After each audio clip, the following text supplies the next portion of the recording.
Welcome my dear ফেলোজ। আজকের এই ভিডিওটা ক্লাস 8-এর লেসন 7 এ কিংস টেল অর্থাৎ একটা রাজার গল্প। দেখা যাক লেট স্টার্টে কী লেখা আছে। King Arthur was a king of the Britons several hundreds of years ago. বেশ কয়েকশো বছর আগে ব্রাইটনদের রাজা ছিল রাজা আর্থার। ব্রাইটন বলতে তৎকালীন সময়ে ব্রিটেনের কিছু মানুষ ছিল যাদেরকে ব্রাইটন বলা হতো। ইনফ্যাক্ট ওই ব্রাইটনদের থেকেই ওই জায়গার নাম হয়েছে Britain. He was a very popular and brave king. তিনি ছিলেন একজন খুব বিখ্যাত এবং সাহসী রাজা। There are many legends about him. তার ব্যাপারে অনেক কিংবদন্তি রয়েছে, অর্থাৎ অনেক আদর্শের গল্প রয়েছে। The following tale is an adaptation from the ancient Arthurian legends. Arthurian legends বলে বেশ কিছু গল্প তোমরা পাবে, এমন বই রয়েছে। তো তাদের মধ্যে থেকেই আমাদের সংক্ষেপে ব্যাপারটাকে তুলে দিয়েছে আর্থারিয়ান লেজেন্ডস থেকে। এবার আর্থারিয়ান লেজেন্ডস কি? রাজা আর্থার তার জীবনে যত বীরত্বের কাজ করে তার প্রজাদেরকে সিকিওর করেছে, নিরাপদ করেছে, সেই নিয়ে যে সমস্ত গল্পগুলো আছে সেগুলো আর্থারিয়ান লেজেন্ডসে লেখা আছে।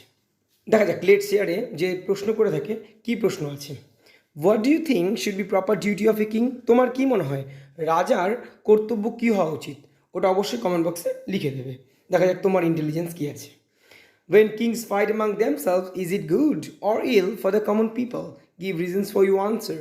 আচ্ছা, তোমার কি মনে হয় রাজা রাজা যদি যুদ্ধ হয় তাহলে ওটা কি সাধারণ মানুষের জন্য ভালো নাকি খারাপ? তোমার উত্তরের জন্য তুমি যুক্তি দাও। এটা লেখার দরকার নেই, চলো টেক্সটে চলে আসি। Let's read. Many hundreds of years ago, England was ruled by a king called Arthur Pendragon. বেশ কয়েকশো বছর আগে ইংল্যান্ড শাসিত হতো এক রাজার দ্বারা যার নাম ছিল Arthur Pendragon. The king who was friend and protector to all his people was fair to everyone. রাজা যিনি কিনেছিলেন তার সমস্ত প্রজাদের বন্ধু এবং রক্ষাকর্তা, তিনি প্রত্যেকের প্রতি ছিলেন ন্যায়পরায়ণ। The people of Britain lived in peace and happiness, tending their flocks and tilling their fields. ব্রিটেনের মানুষজন সুখে শান্তিতে জীবন কাটাচ্ছিল, তাদের গবাদি পশু পালন করে বা তাদের মাঠে চাষবাস করে। King Arthur Pendragon had married the beautiful lady Igraine and had a son. রাজা আর্থার পেনড্রাগন বিয়ে করল এক সুন্দরী লেডি ইগ্রাইনকে এবং তাদের একটা পুত্র সন্তান হলো। This child was the heir to the royal throne. এই বাচ্চাটাই ছিল রাজ সিংহাসনের উত্তরসূরি। The king and the queen died soon after the baby was born. বাচ্চাটা জন্মানোর খুব তাড়াতাড়ি রাজা এবং রানী মারা গেলেন। It was a difficult time. সময়টা ছিল বেশ কঠিন। Many of the king's opponents were looking to seize the throne. রাজার বেশ কিছু বিরোধীরা রাজ সিংহাসনটা দখল করার চেষ্টা করছিল। King Arthur Pendragon had two wise counselors, Merlin, a prophet and a magician, and the brave knight Sir Ulfius. রাজা আর্থার পেনড্রাগনের দুটো জ্ঞানী পরামর্শদাতা ছিল।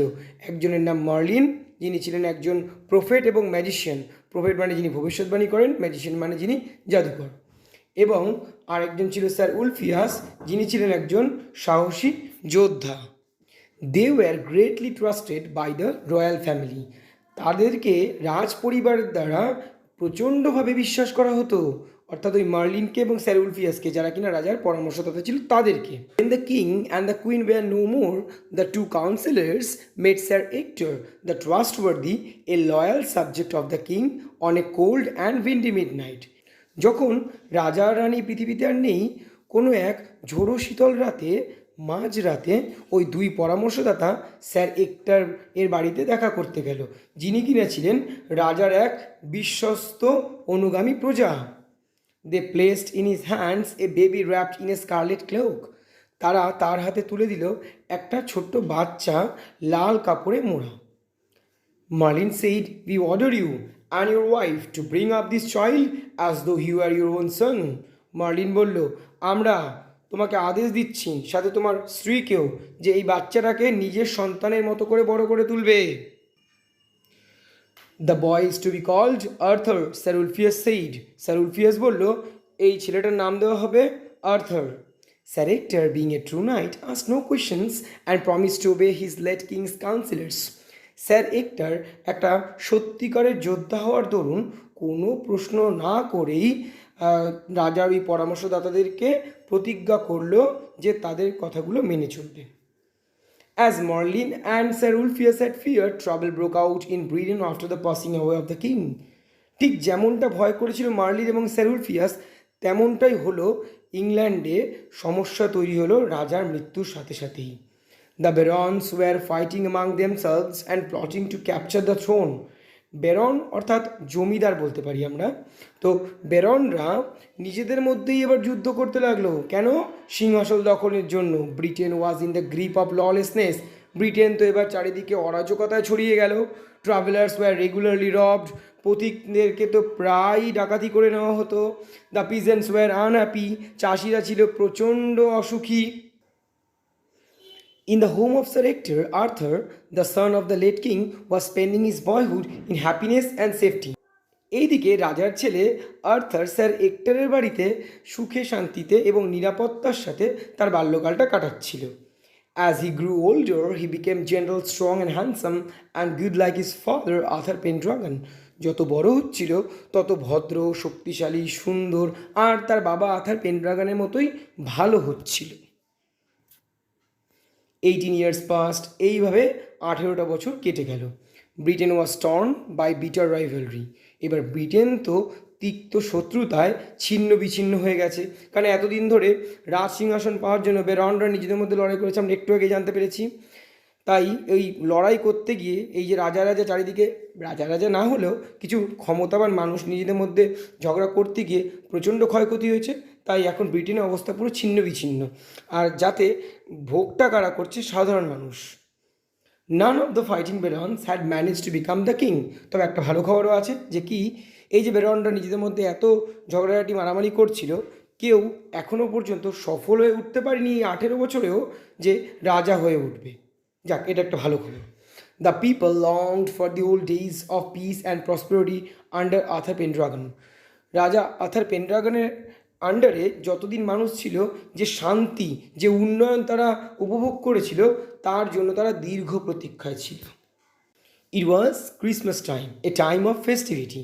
এবার এক ক্রিসমাসের সময় এলো, যেটা কিনা উৎসবের সময়। But all around Britain people were hungry, cold and frightened. কিন্তু ইংল্যান্ডের চারিদিকে মানুষ ছিল ক্ষুধার্ত, শীতে কষ্ট করছিল এবং তারা ভয় পেয়েছিল। One day in a churchyard, people found a large stone on which was fixed a magnificent sword. একদিন এক গির্জার প্রাঙ্গণে মানুষ দেখতে পেল যে একটা বিরাট বড় চমৎকার তলোয়ার ফিক্স করা রয়েছে একটা বড় পাথরের মধ্যে।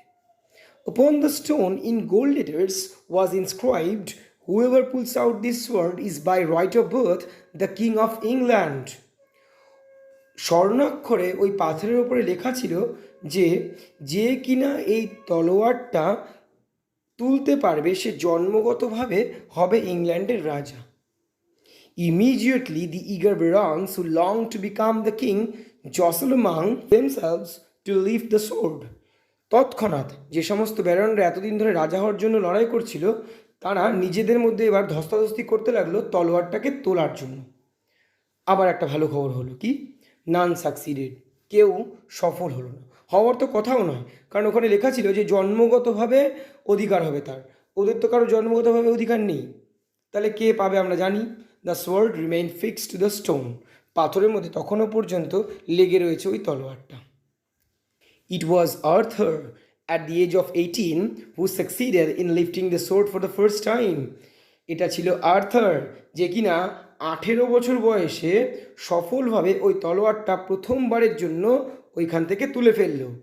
The barons were angry and disappointed. ব্যারনরা তো প্রচণ্ড রেগে রয়েছে এবং হতাশও হয়েছে। They demanded a test. তারা এবার একটা পরীক্ষার দাবি করে বসলো। কেন? ওরা বিশ্বাস করবে না। ঠিক আছে, চলো পরীক্ষা দিতে হবে তাহলে। Upon a bright May morning, a great trial took place in the presence of many people. কোনো এক মে মাসের সকালবেলা একটা পরীক্ষা হলো অনেক মানুষের সামনে। There were peasants, the craftsmen, the merchants, as well as the barons. ওইখানে উপস্থিত ছিল চাষিরা, শিল্পীরা, বণিকরা আর কিছু ব্যারনরাও ছিল। In front of everyone, Arthur, slender and young, lifted the sword easily. প্রত্যেকের সামনে আমাদের শীর্ণ যুবক আর্থার তলোয়ারটাকে খুব সহজেই তুলে ফেলল। The crowd held him as the king. জনতা তাকে রাজা হিসেবে স্বাগতম জানালো। After becoming the king of England, Arthur's first duty was to secure peace in England. ইংল্যান্ডের রাজা হওয়ার পরে আর্থারের প্রথম কর্তব্য ছিল ইংল্যান্ডে শান্তিকে নিরাপদ করা। He was helped by wise Merlin. তাকে সাহায্য করত wise Merlin. Like his father, বাবারই মতো Arthur was concern about the good of the common people. আর্থারও সাধারণ মানুষের ভালো নিয়ে ভাবত। King Arthur fought battle so that no one could ill treat the humblest of his subjects. রাজা আর্থার যুদ্ধ লড়ত যাতে তার প্রজাদের প্রতি কেউ কোনো রকমভাবে অন্যায় অত্যাচার না করতে পারে। King Arthur had lost his royal sword in a battle. এবার রাজা আর্থার তার ওই রাজকীয় তলোয়ারটা হারিয়ে ফেলেছিল একটা যুদ্ধে। One day Merlin took him to a valley of sweet smelling flowers. একদিন মার্লিন তাকে নিয়ে গেছিল একটা উপত্যকায় যেখানে মিষ্টি গন্ধের ফুল ফুটেছিল। At the age of the plain there was a deep lake. ওই সমতল ভূমির একদম শেষে ছিল একটা গভীর হ্রদ। As Arthur approached the lake, a beautiful arm with golden bracelets rose from the water. যেই কিনা আর্থার ওই হ্রদের সামনে গিয়ে পৌঁছলো, তখন ওই হ্রদের জল থেকে একটা হাত, সুন্দর হাত, সোনালি রঙের ব্রেসলেট পরা উঠে এলো। মানে ব্যাপারটা কিছুটা বাহুবলীর মতো হয়ে গেল। The hand held a sword set with rubies and emeralds. ওই হাতের মধ্যে ছিল একটা তলোয়ার যার মধ্যে লাগানো ছিল চুনি এবং পান্না। This is the Excalibur, Merlin said. Only an honest and fearless knight who protects the common people can possess this sword. Merlin বলল, এটা হলো এক্সক্যালিবার। শুধুমাত্র একটা সৎ এবং সাহসী যোদ্ধা যে কিনা সাধারণ মানুষকে রক্ষা করবে, সেই এই তলোয়ারটার অধিকার পাবে। King Arthur accepted the enchanted sword from the mysterious hand appearing from the depths of the lake. ওই হ্রদের গভীরতা থেকে বেরিয়ে আসা রহস্যময় হাত থেকে তলোয়ারটাকে গ্রহণ করলো রাজা Arthur. I shall never use this magic sword for any personal benefit, King Arthur declared. রাজা আর্থার ঘোষণা করলো, আমি এই জাদু তলোয়ারটাকে কখনোই কোনো নিজস্ব ব্যক্তিগত কারণের জন্য বা ব্যক্তিগত সুবিধার জন্য ব্যবহার করব না। এটা ঘোষণা করে দিল রাজা Arthur. King Arthur could give piece and prosperity to England. রাজা আর্থারের ক্ষমতা ছিল ইংল্যান্ডে শান্তি এবং উন্নতি ফিরিয়ে দেওয়া। The greedy barons were unhappy with king Arthur because he was gentle and just. ওই লোভী বেরনরা রাজা আর্থারের ওপরে প্রচণ্ড ক্ষিপ্ত হয়েছিল, কারণ ও ছিল প্রচণ্ড ন্যায়পরায়ণ এবং ভদ্র। He married the beautiful lady Guinevere, daughter of the king of Cornwall. ও বিয়ে করলো কর্নওয়ালের রাজকন্যা যার নাম ছিল lady Guinevere. On the wedding day, বিয়ের দিন, Merlin took him to a richly gilded pavilion painted crimson and dark blue. Merlin তাকে নিয়ে গিয়েছিল একটা বেশ চকমক করতে থাকা সুন্দর প্যাভিলিয়নে, যা কিনা লাল এবং নীল রং করা ছিল। গাঢ় লাল এবং গাঢ় নীল বর্ণের একটা প্যাভিলিয়নে বা প্রাসাদে নিয়ে গিয়েছিল। The floor was marbled. তার মেঝেগুলো ছিল পুরো মার্বেল পাতা। In the middle of the room was a huge round oak table richly carved, capable of sitting 50 people. ওইটার একদম মাঝখানে ছিল, মানে ওই প্রাসাদের একদম মাঝখানে ছিল একটা বড় গোল ওক গাছের টেবিল, যেটা কিনা কার্ভ করা ছিল, আর 50টা মানুষ তাতে বসতে পারতো একসাথে। This was the famous round table around which gathered King Arthur's devoted knights. এটা ছিল সেই বিখ্যাত গোল টেবিলটা যাতেই রাজা আর্থারের অনুগামী যোদ্ধারা জড়ো হতো। দিস নাইটস প্রমিস দ্যাট, এই যোদ্ধারা প্রতিজ্ঞা করেছিল যে they would help the helpless, be gentle to the weak and punish the wicked. তারা বলেছিল কি, যে তারা অসহায়দের সাহায্য করবে, দুর্বলদের প্রতি ভদ্র হবে, আর শয়তানদেরকে শাস্তি দেবে। To keep their vows, the knights undertook countless hazardous adventures. তাদের এই প্রতিজ্ঞা রাখার জন্য যোদ্ধারা অসংখ্য ভয়ঙ্কর অভিযান চালিয়েছিল। The stories of their goodness and kindness spread through out the country.